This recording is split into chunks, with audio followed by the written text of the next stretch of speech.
y'all. Happy Taboo Tuesday. This is the WRDMTCN, and you're listening to the People's Podcast. This is the Daily Smoke. First and foremost, we're going to shout out to our sponsors, Bangin' 832 Radio. You can visit bangin832.com and catch past episodes of the Daily Smoke at 7 on Sundays. Shout out to Tamia's Touch of Care Massage Therapy. Visit tamiaanderson.com to schedule your massage and to get with life, get a massage. Touch my body. If you don't know, you should. South Park Coalition 35th Anniversary Concert, September 10, 2022, 8 to 2 a.m. at the Scout Bar on Edgar Bay, 18307 Edgar Bay Boulevard in Houston. Tickets are still available for pre-sale, $25. VIP is $50. If you wait to get them at the door, it's $30 for general admission. And that'll be this Saturday coming up. And that's this Saturday, September 10th. Make sure you check out the Buy Black Marketplace at the Houston's Shrine of the Black Madonna. I am so tongue-tied, y'all. Excuse me. I'm just so excited about my guest today. But check out the Buy Black Marketplace, the Shrine of the Black Madonna on MLK every first and third Saturday from noon to 6. If you are a Black-owned business or artist and you're looking for someone to support you, this is the space. We have all kinds of past show guests who have been marketing here, like Zenashe with Zenergize Your Life. And she even sells plenty of guppies at the Shrine of the Black Madonna. So make sure you check that out and look for artists you've seen on the Daily Smoke, because they too have their products and services available at this marketplace. Visit thedailysmoke.com for more information on our affiliates and sponsors. And as always, hit that Cash App $TD Smoke to make sure that you are supporting this show. And congratulations to Mama Pierce, Queen Mother, has not only been on this show umpteen times. Y'all gotta catch every episode because she dropped bars for us for years to come. But she gave us books, and I'm so excited. I'm like, man, I'm really grateful. She wrote dedications personally to each of us, and it really does. It means a lot. If you're an artist, if you're an author, if you're looking to be seen, be heard, make sure that you check out Long Live the Arts, because we are always culminating and cultivating creativity. But with me today, y'all, I have a stranger to me. Like, I know this lady. We've never had a real conversation. Is it true? That's true. Okay, so can you let us know who you are? Karmel The Poet. Like, you're going to have to ask specific questions, because if you want me to give you this big spiel about who I am and all of that nonsense, that is not my thing. If you know who I am, you know who I am. And that is how you get to know somebody. Asking questions, but sometimes you can just experience them. Put yourself in a position where you can make them as comfortable as possible so they can get in their zone. Allow themselves to catch the tone of sincerity, so there's no eagerness of trying to see how you have to put yourself on display, because this taboo topic is just for you today, because you need to know how to approach people who actually can expose you to a mind-blowing experience. I was asking you earlier today, and you did say I could ask you on camera, are you dating? Am I dating? Yes. Okay. And in your experience at this stage in your life, how open are you to dating? Are your arms wide open, ready to receive what you deserve? Or are you sitting here looking at the edge of the pool, wondering if she can swim because you're not about to drown? Her ability to swim has nothing to do with my ability to swim. Am I open? I am always open. I am always open to learn, to love, to teach.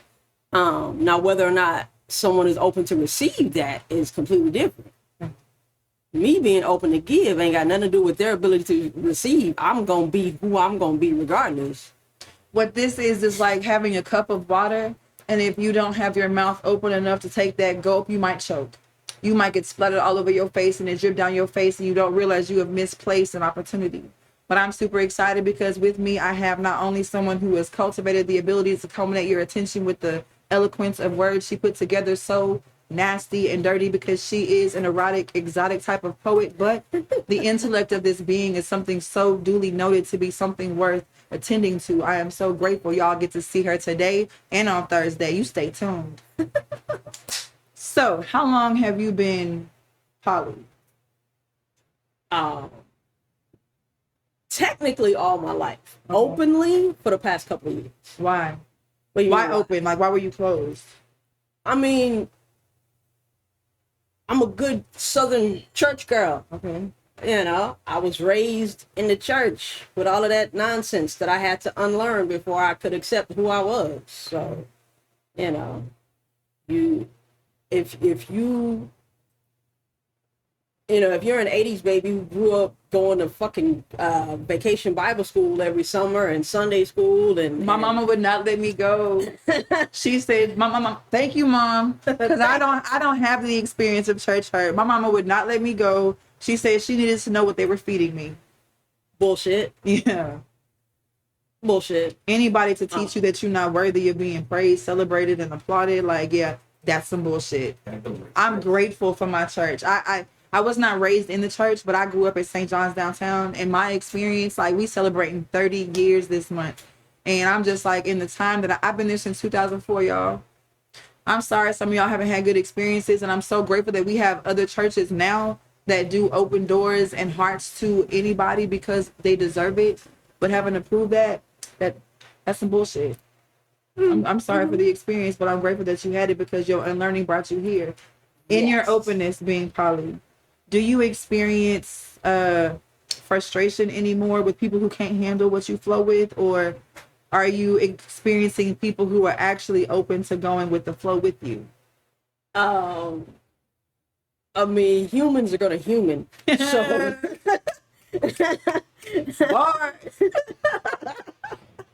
so it's like I meet people and there's this misconception that you can't be protective of the person that you're with just because you're poly. That That you can't actually give them a real relationship and security? Yeah. Okay. Yeah. That jealousy no longer exists when you're poly. Shit. And again, it's mine more than it is hers. Humans are going to human. So jealousy is a human thing. It's not a monogamy thing. It's not a polyamory thing. It's a human thing. I've had someone tell me flat out that I can't be poly because I'm so protective of my people. Your village, it matters their well-being, their mental stability. You need to be able to handle this, and if it works, we're gonna flow, right? Something wrong with y'all. At the same time, like, only on the People's Podcast, the Daily Smoke, are you gonna get exposed to a real truth. I'm telling you, if you tune in every single day of the week at 7 p.m., you're gonna get fed. It's therapeutic. It's very extemporaneous and organic how artists can converse, because there's absolutely no need to wonder, so what's your favorite color and how can people learn? Like, don't nobody want to know. Don't nobody care. I was just talking to my friend the other night, and she was like, I don't need to ask 21 questions. I pay attention. But at the same time, like, I know what I have experienced in the handful of times I've experienced you on a mic. And so I'm just like, how much of a percentage of you do you present to people when they try to explore you? Because, I mean, like, could they really handle an hour? I mean, because 3 minutes, it'd be like, bitch, you better breathe. Take this in. Take it. Right? So, like, what's the experience for you like? Like, is anybody feeding your ass too? I get snacks every now and again. Come on, snacks. A little nibble. Okay. Does that appease your appetite for now? The thing is, like, I try to explain to people all the time, the main reason that I'm poly is that I need to be. I acknowledge that I am a lot to handle. You know, I require a lot. On the flip side, I give a lot. And if you're not used to receiving a lot, I can be overwhelming. So expecting one person to be able to handle all that I am, No, they can't handle it. Why are you the way you are? why am I the way I am? Well, so there's this man named Victor Scott and this woman named Juanita, and they met. They were teenagers at the time, and they created me, and that's why I am the way I am. Did you come with a history of exposure to life experience, or was it more the drawn out of you being in quiet spaces, reading books, acquiring your knowledge? Is your wisdom organic? Like, I'm a word nerd. Okay. I'm the kid who used to, like, so in middle school, James D. Ryan, Third Ward Junior High, a friend of mine, she and I would literally meet at the library every morning, pick out a book, and have a competition to see who could finish our book by the end of the school day. And that didn't include like having to go to class and go to lunch. And I was in athletics. So we still had to finish our book by the end of the day. And like be able to grasp. I'm the kid who stayed up all night in the summer reading books. Like everybody else out in the street playing during the day, I'm knocked the fuck out because I was up all night reading. You know, my home is literally a library. Okay. So, when I'm not around people, which is often because y'all are tiring. Hello, somebody. I'm at home either reading or writing. Okay. So I, you know how on social media, some pages will tell you the memories of what you've written over time. I literally had a memory today about how some of us are sponges and others water. And those who pour in, it's necessary because you are no good if you are drenched and soaking in it. You need to know what to do with it. And sometimes that drip is enough to literally help you succumb to the will of others who want to be fed too. If you are engaging in sex, it ought to be with someone who knows what they're doing. There are a lot of things going on today, and there are a lot of people who are living in ways that are not the most befitting to them, and their days are grim. But for those who have the mental capacity to maintain their sexual tenacity, to be able to equip themselves with tools so they can actually use their vigor for something productive like coming, as opposed to sitting still and feeling stagnant, what would you recommend to an individual seeking fulfillment and only finding themselves with the exposure of skin? First of all, you got to get to know you. Okay. Like, you know, like you mentioned earlier, I'm an erotic poet. And when I do workshops on writing erotica, the first thing I tell people is if you're not comfortable with your own sexuality, you can't write about sex. Like it comes off. I realized there's this young poet who has this poem where she says that erotica needs a trigger warning. And the first time I heard that, I was like, bitch, are you crazy? Like all of this other shit. I was like, all of this other shit people talk about in poetry, and erotica needs a trigger warning. But that was you know, that immediate knee-jerk reaction because I'm an erotic poet. Where can we hear your erotica?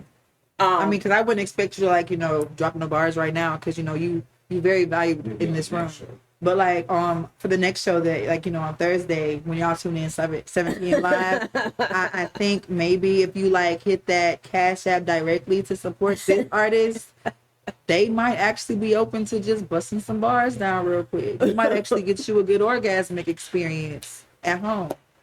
What's up with it? But where can we hear it? YouTube. Okay. There are videos of me performing on my YouTube.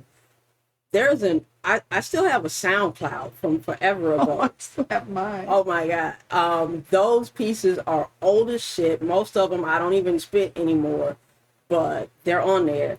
I've got books, you know. If you happen to know anybody in Atlanta, I'm going to be performing September 10th at this Saturday. Sex Down South Conference. Safe travels to you. That's going to be a live show. That's going to be, yeah. So what's really exciting to me is the opportunity of getting to know a creative. Because a lot of times we only expose so much of ourselves because they can only afford so much of our time. And so what's really beautiful is how I think the last time I saw a feature of you was at Word Up, which is on Thursdays, right after you get done watching Longer Than the Arts. You can actually check it out live in Houston. The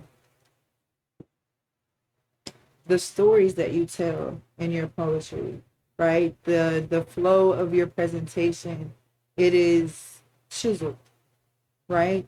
I appreciate that because I'm an extempore, because I just go. I'm flowing right now. Like I speak like this. And for a long time, I silenced myself and only did it on a mic because people just experienced it as if it was a poetic experience as opposed to a floetic mantra. Like you ain't gonna stop listening. You know, like your heartbeat will now continue to beat on the sync of the one I put you on because I told you to breathe on sync with me, right?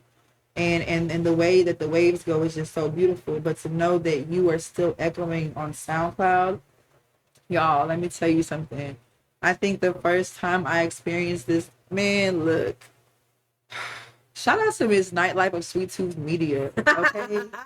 Man, she out here on the East Coast killing it. Like, that woman is brilliant. Brilliant. Brilliant. And she was in the room with Lilith, and you were the feature. And I was just like, oh no, this is, talk about some sexual healing. To be in a space with women who have healed, who have experienced trauma, disaster, hardship, grief, and allowed their pen to bleed on paper. They literally documented it. And then to have a guild of individuals who trust them to go in sacred spaces in their brokenness and get to hear someone give their ears the most orgasmic experience. Like, you give a great production. Are you any different off stage?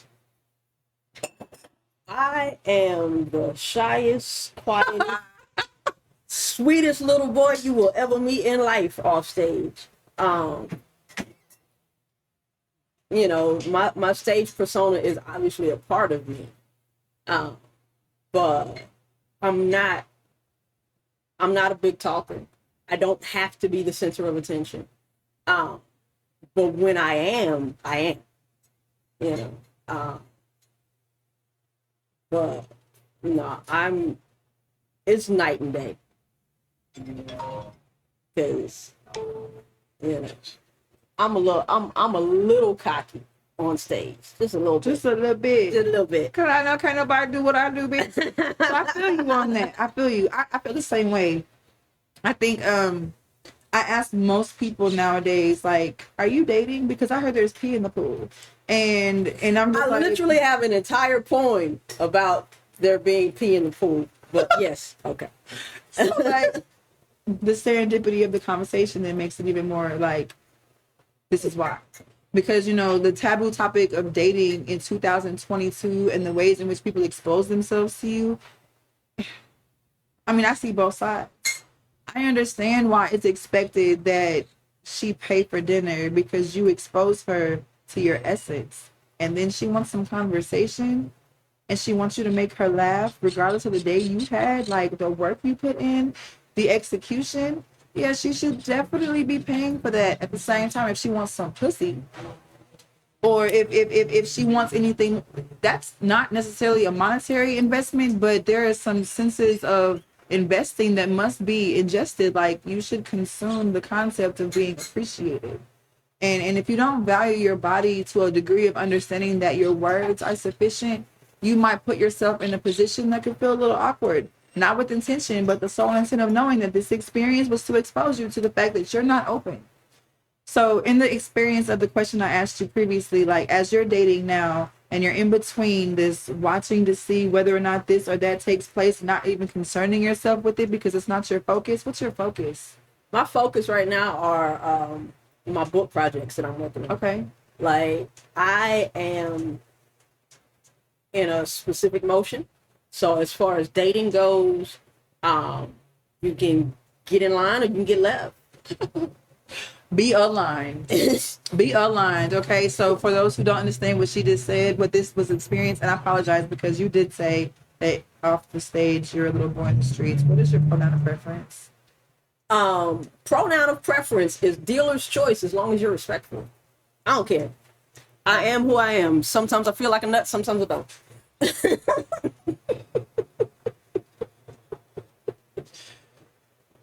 She got a poem about that too, y'all. I've heard it.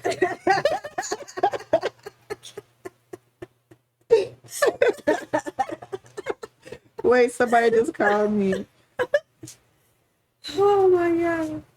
Oh wow. Okay, so literally live and in action. I appreciate your transparency and how, like, you're just allowing me to be inquisitive, because inquiring minds want to know, like, do you really do what you talk about on stage? Oh, definitely. And do you not take accountability for how you lead those people? completely lost and dazed, or it's not your responsibility because you did what you were supposed to? My job when I step on stage is to tell a story. How deeply you get involved in that story is on you. You know, I tell folks all the time, especially like if you see me featured, you will see me say before I start my first piece, I am not responsible for any hey stranger or hey big head text that you may send listening to my words. So if you get a little caught up, you know, Just join them because they heard. Yeah. Okay, so as far as dating goes, in the sense of you actually enjoying the context, do you have that experience? Yeah. And what is that like for you? Again, I'm a big kid. I'm a lifetime learner. So as long as I can learn something from an experience, I'm gonna be happy with it. Because you're always open to love, to learn, to teach. Yep. So, you know, as long as the person that I'm involved with is also open to learning, and to growing, then I'm good. Okay, so like you said, off stage you're shy and quiet. How does People approach me. they do? I know that's where you were going. Not it wasn't. It's not about the approach. How do they keep you engaged? See? How do they keep you engaged? It's not hard to get someone's attention, but to get them to pay attention, I get bored really easy. yeah. And that's because you said earlier, like, I'm poly because I need to be, because I know I'm a lot to handle. Like, your mind is always going. So do you explain this, or do they just come and learn this? No, Okay. I warn people flat out. Like, there are certain things that I let people know. Like, I get bored easily. There are certain boundaries you're not going to cross. If you do, I don't. Bye. That's it. You know, I'm going to be me. Like, I'm not cutting off anybody else in my life just because you want to be in it. Like, that's not where I am right now. Yeah. I've been married before. Have you ever cut someone off because the person you were seeing wanted you to? Because I don't do that. That's probably why I'm single.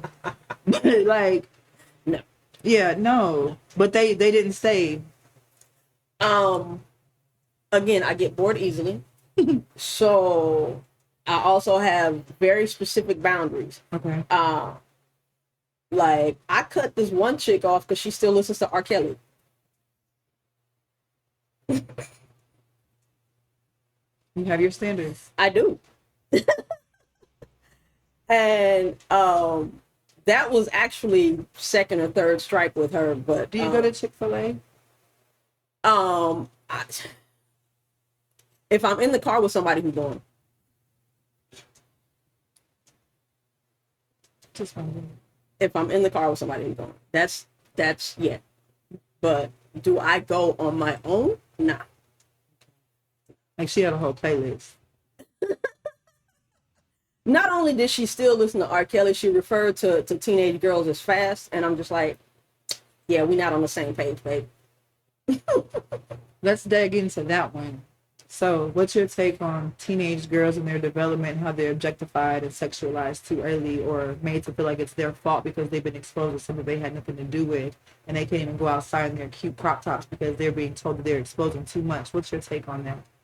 I can remember. I've always been little. Like, I have to, like, body dysmorphia is a thing, and I have to remind myself that I actually have a shape now. Because to me, I'm still the little skinny toothpick kid that everybody used to pick on. So I can remember as a kid having neighbors who would snitch to my mom when I was talking to the neighborhood boys or whatever. But then when puberty finally hit and I started getting these little nubs up here, suddenly those same grown-ass men who would get me in trouble for talking to boys my age were like, you know, when you go stop by the house without your brother. Nigga, what? Sir, you're old enough to be my father. Some of them were old enough to be my grandfather. Are you comfortable continuing this conversation? I'm good. Okay. When it gets to the point where I'm not good, I'll let you know. I appreciate that.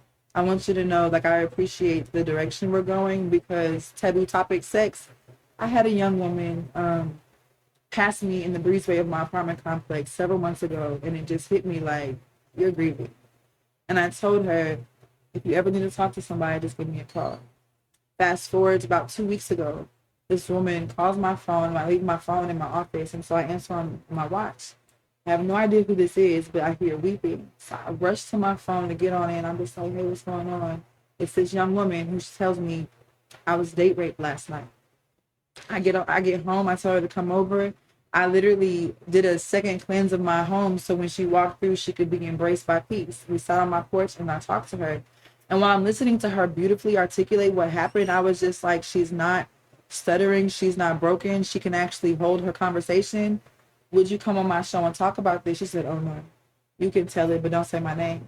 And it just broke my heart, because I'm just like, I've been in that position. And I've been talking about how, why would I even like bring it up? But I know that the hurt of my experience, I buried so quickly, because I was just like, well, I don't want that to define me. But at the same time, that Me Too is not something to misuse or deny. And so even in the essence of the conversation going here, what was that like for you? Not telling. Because of the history that I had by the time I was 13, 14, however old I was, I already knew that I wouldn't be heard. Like, that's the unfortunate thing of being a young brown girl in this country. You're not going to be heard. And if you are heard, there's still going to be someone who blames you for what happened. Even at 5, 15, whatever, there's still going to be somebody who says it's your fault.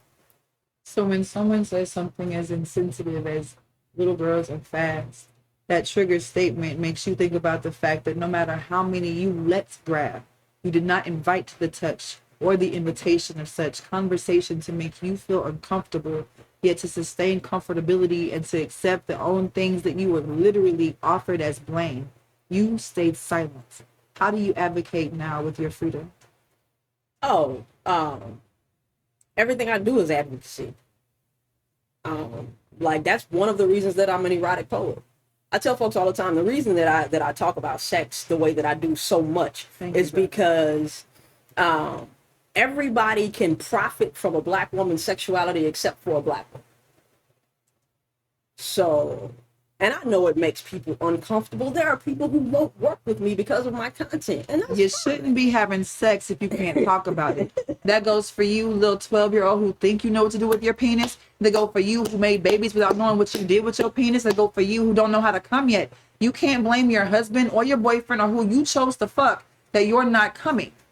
There's an authenticity of taking accountability, but at the same time, if you don't know how to talk about something so beautiful, you should not be having sex.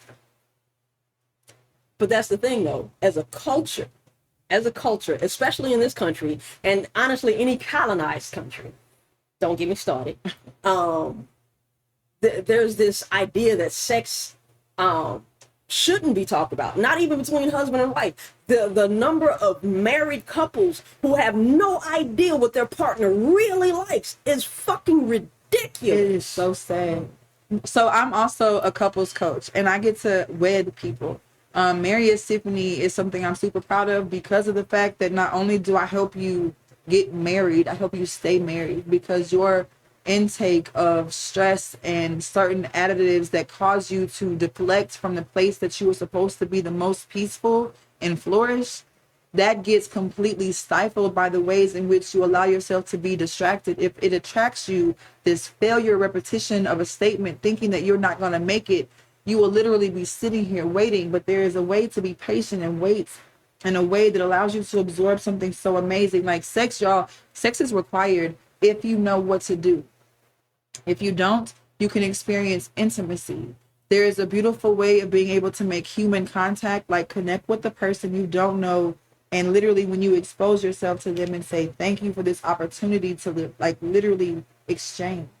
Because the The fact that y'all watch TV every day, I don't blame you. There's an exchange of information. But see, the media feeds you what you eat, and y'all got stomach aches. The daily podcast is a great way for you to deflect, literally detect some truth and discern the usage of the way in which you take our words and the ways they flow. But I know I'm on this show because I bring value to this motherfucker. And I know everybody I have brought here, they fall in love with. Taboo topics might be a way to distract them from paying attention because they think we're talking about bullshit. I don't gossip. I ain't gonna talk about nobody's business. But I tell you what, my business, I'm good at what the fuck I do. And for anybody who does not know how to come, you deserve to. And if you don't know how to get stimulated or to talk about things, it's not always that eloquence of how to do it or that you want it done. But what's the energy that you're going to give somebody to want to? And that is a dance. You're not going to be able to be dipped if you don't get on the dance floor. You're not going to be able to experience someone give you in that position of feeling the most secure and safe or free if you're not open to receive. And if you're not open to talk about it, like, you shouldn't even be there. Like, no. Thank you so much. What you got? I got a quick question. Like you say, you're poly, so when you try to get with somebody, are they also that, or you don't know? Well, look, She doesn't try to get with people. No, they I don't- approach her. yeah, I don't approach people. Yeah, that's not my ministry. So there's people that approach you there, But when people approach me, I let them know who I am and what I'm about, and then they are able to make an informed decision. Come on. Because, so when we were talking earlier, Los, I was asking those questions as they were coming, but it paints the picture like she's giving off the energy because it's what she elevates in. She stays consistent. She is like this at all times. If you're interested, come make your investment. And then if you ask, you'll get all the intentions I have for you in this space. And that's how poly works. Some people don't understand poly. Some people think that, you know, it's greedy, it's selfish. Like, y'all are so 1920s, it's cool. But if you go back to the 1820s, you'll understand it's been used. It's not a bad thing. It's not for everybody. Some people like, I am too much. I need the most. You can't, no. But at the same time, I coach people how to be poly because I've done it. And I know that even like my relationships, though not sexual, I love my friends. I pour into them like it's necessary. That's another thing. Like, people hear poly and they automatically assume that I'm banging everybody that I'm with. That's not how this works. In all honesty, my polyness allows my friendships to be even better. Listen to this. Say it again. I don't have to worry about my partner or partners being jealous of my friends, because some of y'all monogamous motherfuckers, oh my God. Say it. Say it. Say it. Your person is not your property. They're not. They don't belong to you. They are a person, free and of themselves, separate from you. If you feel like you got to control their every movement, you need more than just therapy. You need to be by your damn self. Get a dog. This has been an incredible session with Taboo Tuesdays. I'm enjoying getting to know Karmel the Poet. And I want you to understand, all you got to do is stay tuned. Because tomorrow, you're going to experience the Daily Smoke. And then on Thursday, you get some more, this great dose. We got the same clothes. We'll see y'all Thursday.